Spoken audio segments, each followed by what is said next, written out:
নাম গোৱা বয়স মোৰ নাই, বয়স বেছি হোৱা নাই, বেছি 85 বছৰ চলি আছে। যাই নহওক, যিহেতু আপোনালোকৰ সবে নিৰ্দেশ কৰিলে মই নাম গাম, কিন্তু কি নাম গাম মই ভাবি পোৱা নাই। নাগেৰা নাম গোৱাটো বৰ জটিল, তাল, মান, সুৰ, লয়, ভাৱ, ছন্দ, মুদ্ৰা, নৃত্যৰ সমাহাৰে নাগেৰা নাম। গোটেইখিনি এটা মানুহে গোটেই কৰিব লাগিব।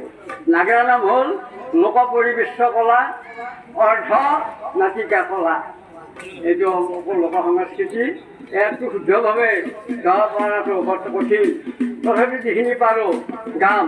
এতিয়া কীৰ্তনৰ নাম গাঁৱৰ সময় আৰু নাই, কীৰ্তনৰ অতিবাহিত শেষ পৰ্যায় আছে আহি আহি। এতিয়া বাহিৰে কিবা শাস্ত্ৰ গাব লাগিব, নহ'লে সদাশিৱৰ গাব লাগিব। এতিয়া সদাশিৱৰ গালি নহ'লে পৰশুৰামৰ মাটি হৈছে অকণমান গাই যাওঁ।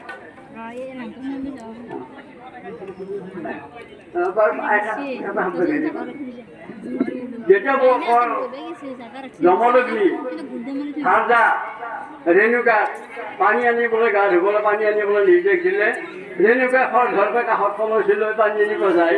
মই সেই দিহাটো যাম। আপোনালোকে ধৈৰ্য সহকাৰে শুনক বাৰু। মোৰ কিন্তু আগৰ বৰ বুদ্ধি একোৱেই নাই, আৰু মই হ'লো সেই বহু বছৰে বিঘা 60 জনৰে কথা।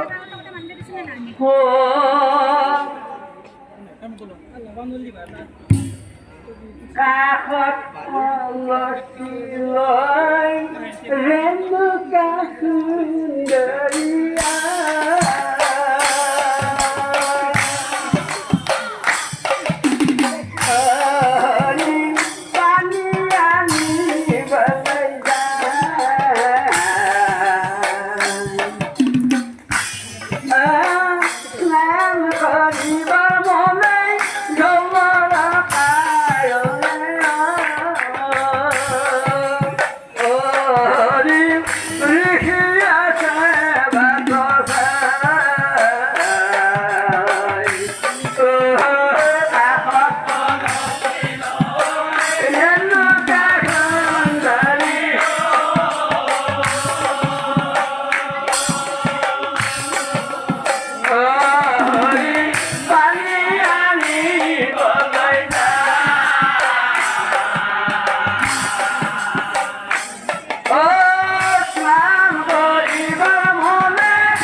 কি কৰিলে দুৰা চাৰি